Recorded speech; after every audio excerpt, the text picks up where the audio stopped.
खानदान के एक एक करके फैमिली मेंबर्स की वन बाय वन मौत होने लगती है। घर में खौफ का समा है, एक जनाजा दूसरा जनाजा। सबसे पहले छोटी बेटी की मौत होती है। इसकी तबीयत कुछ इस तरह से खराब होती है कि हाथ और पांव जो है वो एकदम से ठंडे हो गए और कांपने लगे हैं शदीद। रंग बदल गया है, पेट में शदीद किस्म का दर्द है। इस सूरत हाल में इसको हॉस्पिटल लेकर जाते हैं और डॉक्टर्स को बताते हैं कि देखिए इसको क्या हो गया है। डॉक्टर्स कहते हैं इन्फेक्शन है, घबराने की बात नहीं है, ठीक हो जाएगी। कुछ दिन अस्पताल में दाखिल रहती है और वहीं पर इसकी कुछ दिनों के बाद मौत हो जाती है। ठीक 7 दिन के बाद माँ, बाप और बहन इनकी सेम कंडीशन होती है। हाथ पांव फूल रहे हैं, कांप रहे हैं, ठंडे हो रहे हैं, रंग बदल गया है और पेट में शदीद किस्म की दर्द है। इन तीनों को भी अस्पताल फौरन शिफ्ट किया जाता है और ट्रीटमेंट का आगाज किया जाता है। इलाज के दौरान वालदा और बहन फौत हो जाती हैं, जैसे कि बेटी हुई थी। अब पीछे रह गया बाप इनका, उसका इलाज चल रहा है। जब इलाज कंप्लीट हुआ, अस्पताल से छुट्टी हुई तो सीधा गया थाने और थाने जाके कहा कि मेरे खानदान में इन्फेक्शन की वजह से मौत हो गई है और सबकी हो गई है। ये बात दिल नहीं मानता, ये कुदरती मौत नहीं है, आप छानबीन करें। पुलिस करती है फिर छानबीन तो पता चलता है कि तीनों की मौत इन्फेक्शन से नहीं बल्कि इनको प्रॉपर प्लानिंग के साथ कत्ल किया गया है। ये कातिल कौन है? आप सब हैरान होंगे ये नाम सुनकर, ये रिश्ता सुनकर। ये इन्फेक्शन की जो प्रॉपर प्लानिंग और गेम डाली गई है, ये कैसे डाली गई है और इस प्लानिंग के तहत के इन्फेक्शन शो करेंगे और डेथ होगी। कौन कौन शामिल है, क्यों इन्फेक्शन का ड्रामा रचाकर पूरे खानदान को मार दिया गया, वजह क्या है? इंडिया का ये अफसोसनाक वाकया है और इंडिया का शहर नई दिल्ली, वहां का ये अफसोसनाक वाकया है। घर के सरबराह का नाम है दविंदर शर्मा, इनकी बीवी है और बीवी का नाम है अनीता शर्मा। इनकी 2 ही बेटियां हैं, बड़ी बेटी का नाम है दिव्या और छोटी बेटी का नाम है प्रियंका। दिव्या की शादी कर दी चूंकि दिव्या बड़ी थी एक वरुण अरोरा नामी शख्स के साथ। जिंदगी गुजरने लगी, जाते सार इनके यहाँ औलाद पैदा हुई, इनके यहाँ 2 जुड़वा बेटियां पैदा हुई। प्रियंका की तबीयत बहुत खराब हुई अचानक से, इसको हॉस्पिटल ले गए। हॉस्पिटल में जाके डॉक्टर्स को बताया कि तबीयत बहुत ज्यादा इसकी खराब हो रही है, इसको चेक कीजिए। इस हॉस्पिटल का नाम है अपोलो हॉस्पिटल न्यू दिल्ली, जहां पर इसको शिफ्ट किया और इसके चेकअप हुआ। अब जाहिर है जब आप किसी को सीरियस कंडीशन में हॉस्पिटल शिफ्ट करते हैं तो नर्सेज हैं, डॉक्टर्स हैं, मुआयना किया जाता है। तो डॉक्टर्स इसका मुआयना भी कर रहे हैं, साथ साथ ब्लड सैंपल्स भी ले रहे हैं इसकी रिपोर्ट्स करवाने के लिए, टेस्ट करवाने के लिए। सैंपल्स लेके लैब में जमा करवा दिए जाए ताकि मर्ज की तशखीस हो सके कि आखिर इसके हाथ और पांव बुरी तरह से ठंडे होके कांप रहे हैं और पेट में, स्टमक में शदीद दर्द है, क्या वजह है। और 15 दिन हॉस्पिटल रही, दर्द शदीद रहा, ट्रीटमेंट चलता रहा। 15 दिन के बाद इसकी हॉस्पिटल में डेथ हुई है। प्रियंका की मौत के बाद डॉक्टर्स ये कहते हैं कि आपकी बेटी की मौत किसी स्वेर इन्फेक्शन की वजह से हुई है। अब दविंदर, इसका बाप, इसकी माँ, इसकी बहन, ये सब लोग समझ रहे हैं और यकीन कर लेते हैं इस बात पर कि वाकई दीदी को कोई स्वेर इन्फेक्शन हो गया जिसकी वजह से इनकी मौत हो गई है। तो इन्होंने अपनी बेटी का पोस्टमार्टम करवाने से मना कर दिया कि हम पोस्टमार्टम नहीं करवाना चाहते। 1 हफ्ते के बाद दविंदर जो के बाप है, उसकी बीवी अनीता शर्मा, इनकी बेटी दिव्या, इन तीनों की तबीयत भी शदीद खराब हो गई। हाथ पांव ठंडे हो रहे हैं, शिवरिंग हो रही है, कांप रहे हैं, पेट में शदीद किस्म की दर्द है, वो सेम कंडीशन जो बड़ी बेटी की हुई थी। फौरन से इनको हॉस्पिटल शिफ्ट किया जाता है। 15 दिन हॉस्पिटल में ये एडमिट रहे हैं। इस मर्तबा इनको अपोलो हॉस्पिटल में शिफ्ट नहीं किया, हॉस्पिटल को चेंज किया गया और हॉस्पिटल का नाम है सर गंगा हॉस्पिटल, इंडिया में नई दिल्ली में ये मौजूद है। अब जब हॉस्पिटल वही प्रोसीजर है, पेशेंट क्या है, चेकअप है, ट्रीटमेंट है, टेस्ट है, लैब्स है, एडमिशन है, ये सब कुछ हुआ। टेस्टों की रिपोर्ट्स जब आई तो उन रिपोर्ट्स को डॉक्टर्स ने पकड़ा और सर पकड़ के बैठ गए। डॉक्टर्स कहते हैं कि तीनों के स्टमक में थैलियम सल्फेट पाया गया है, ये एक केमिकल का नाम है और थैलियम सल्फेट का मतलब आम जबान में जहर है, यानी ये स्टमक के अंदर जर्रात उसके पड़े हुए थे। ये बात तो क्लियर हुई कि इन तीनों को जहर खिलाया गया। अब की मर्तबा हॉस्पिटल चेंज था, अब की मर्तबा रिपोर्ट्स भी हुई थी और अब की मर्तबा रिपोर्ट्स का रिजल्ट भी ठीक आया था। अनीता माँ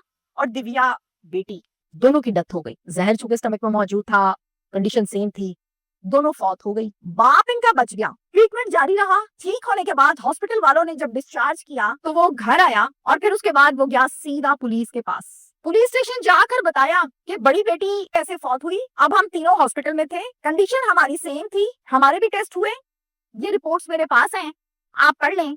हम तीनों को भी जहर दिया गया था, मैं बच गया हूँ, मेरी बीवी, मेरी बेटी फौत हो गई है। मैं तो ये कहूंगा फौत नहीं हुई, कत्ल किया गया है। पुलिस कहती है रिपोर्ट दिखाएं, रिपोर्टें पढ़ती है, कहती है कि जो आपकी बेटी जो पहले फौत हुई है उसकी रिपोर्ट दिखाएं, दिखाता है। पुलिस सवाल करती है कि इस रिपोर्ट में तो नहीं लिखा जहर, तो क्यों नहीं लिखा? कहता है इसका जवाब डॉक्टर देंगे, मुझे नहीं पता।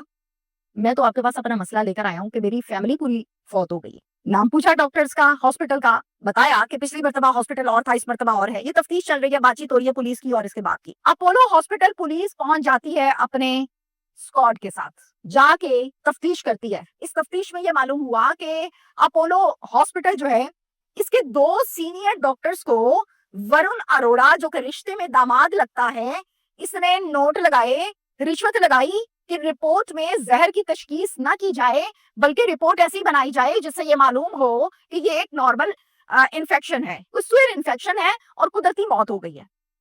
वो पैसे उन्होंने खूब काम किया, रिपोर्ट उन्होंने सादी किस्म की बना दी, जहर की तशखीस कोई ना हुई। पुलिस वहीं से वरुण अरोड़ा को गिरफ्तार करती है और गिरफ्तार करके थाने ले आती है।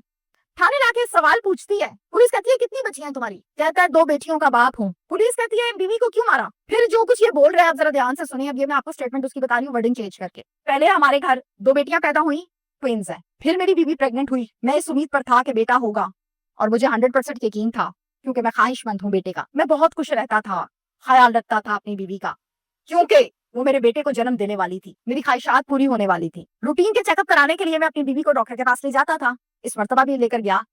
तो डॉक्टर ने मेरी बीवी को ये कहा कि आपकी जो कंडीशन है, जो इस मर्तबा आपकी डिलीवरी की सिचुएशन है, वो बहुत कॉम्प्लिकेटेड है।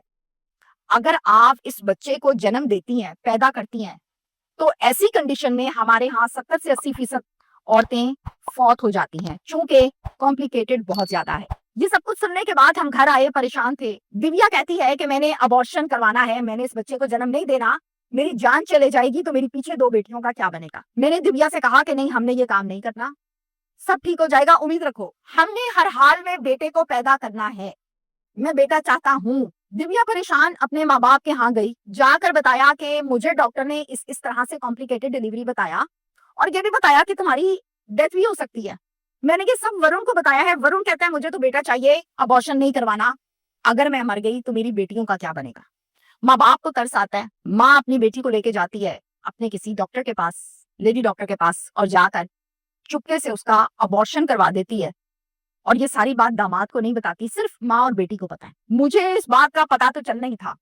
कुछ अरसे के बाद मुझे इस बात का पता चला, बहुत शदीद गुस्सा आया। मैंने कहा कि इन्होंने मेरे वारिस को, मेरे आने वाले बेटे को मार दिया है, मैं इनसे इंतकाम लूंगा और इनके खानदान को खत्म करूंगा।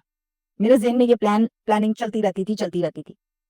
फिर मैंने एक प्लान बनाया और मैंने जहर लिया। मेरी बर्थडे थी, मेरी बर्थडे हमेशा शौक के साथ मनाई जाती थी, केक काटा जाता था। इस मर्तबा मैं केक अपने हाथ से लाया। इस केक में बेतहाशा जहर था। ये कहना ठीक होगा कि जहर वाला केक था। मैं जहर वाला केक लाया, मैंने काटा, सारी फैमिली ने खाया, जैसे बर्थडे पे खाते हैं। जिसने कम खाया वो बाद में मरा, जिसने ज्यादा खाया वो पहले मरा। इसलिए मैंने पूरा खानदान उड़ा दिया कि इन्होंने मेरा वारिस जो भी दुनिया पे नहीं आया, इन्होंने खत्म कर दिया, मैंने इनको खत्म कर दिया। मेरा यही इंतकाम था। मुझे आज भी बेटे का जुनून है, मुझे बेटा चाहिए। ये सारा माजरा है, सारी कहानी है। अबॉर्शन करवाना है नहीं करवाना, मेडिकल वाले इसकी राय देंगे, मुख्तलिफ मज़ाहिब वाले मुख्तलिफ हिसाब से इसकी राय देंगे। लेकिन मुख्तसर ये है, जो मेरा मैसेज है वो ये है कि एक मामला मियाँ और बीवी के अंदर का है। भाई उसमें टांग अड़ाने की जरूरत क्या है? मियाँ जाने या बीवी जाने, वो जो भी डिसीजन ले वो उन दोनों का डिसीजन है। आप नाजायज टांग अड़ा के अपनी बच्ची भी मरवा ली और अपना आप भी मरवा लिया, घर हो गया तबाह। Thank you.